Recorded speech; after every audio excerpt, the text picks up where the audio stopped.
কয়েকদিন ধরে তো আবহাওয়াটা একদমই ভালো না, প্রচুর পরিমাণে গরম পড়েছে, যার জন্য ঠান্ডাও লেগে গেছে। আর ঠান্ডা লাগলে তো কোনো কিছুই খেতে ভালো লাগে না, মুখে একদমই রুচি লাগে না।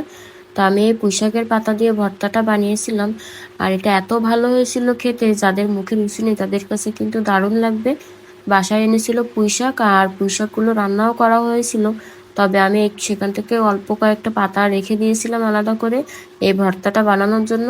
পুঁইশাকের পাতার সাথে চিংড়ি মাছ দিয়ে ভর্তাটা বানিয়েছিলাম, আর পুঁইশাকের পাতার সাথে চিংড়ি মাছ দিয়ে যে কোনোভাবে যে কোনো কিছু রান্না করলে কিন্তু খেতে ভালো লাগবে।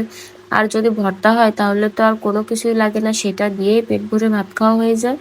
সাথে আমি কয়েক কোয়া রসুনও দিয়েছিলাম, আস্তে রসুনের কোয়া থাকলে কিন্তু স্বাদ দ্বিগুণ বেড়ে যায়। তো যাদের মুখে রুচি নেই তারা কিন্তু একবার অবশ্যই ভর্তাটা ট্রাই করতে পারেন, আশা করি আপনাদের অনেক ভালো লাগবে। তো এই ভর্তা বানানোর জন্য প্রথমে ভেজে নিয়েছিলাম কয়েকটা চিংড়ি মাছ, তো সেই চিংড়ি মাছগুলো ব্লেন্ডারে জারে দিয়ে দিলাম, সাথে কয়েকটা বড় করে কেটে রাখা পেঁয়াজ দিয়ে দিলাম, আর দিয়ে দিলাম কয়েক কোয়া রসুন। তো এখন সব কিছু ভালো করে ব্লেন্ড করে তেলের মধ্যে দিয়ে দিলাম, দিয়ে কষিয়ে নিতে হবে যত সময় না পেঁয়াজ রসুনের কাঁচা গন্ধটা চলে যায়। পেঁয়াজ রসুনের কাঁচা গন্ধটা চলে গেলে এর ভেতরে দিয়ে দেবো পরিমাণ মতো লবণ এবং হলুদ, সাথে দিয়ে দেবো শুকনো ঝালের গুঁড়ো। আমি বেশি ঝাল খাই না জন্য আমি কিন্তু এখানে ঝালের পরিমাণটা কমই দিয়েছি, যদিও একটু ভর্তাতে ঝাল হলেই ভালো লাগে। তো মশলাটা ভালো করে কষানো হয়ে গেলে তারপরে আমি দিয়ে দেবো কুচি করে রাখা পুঁইশাকের পাতা। পাতাগুলো আমি আগে ধুয়ে কুচি করে রেখেছিলাম, তো এখন এগুলো দিয়ে নাড়িয়ে চাড়িয়ে দেবো, তারপর আমি ঢাকা দিয়ে দেবো।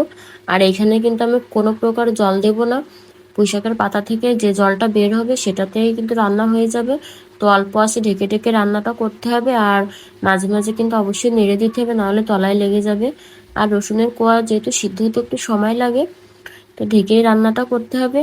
তো এই যে দেখেন এখানে কিন্তু ভর্তাটা একদম রেডি হয়ে গেছে। গরম গরম ভাতের সাথে এরকম একটা ভর্তা থাকলে কিন্তু আর কোনো আইটেমেরই দরকার পড়বে না, শুধুমাত্র এটা দিয়ে খাওয়া হয়ে যাবে।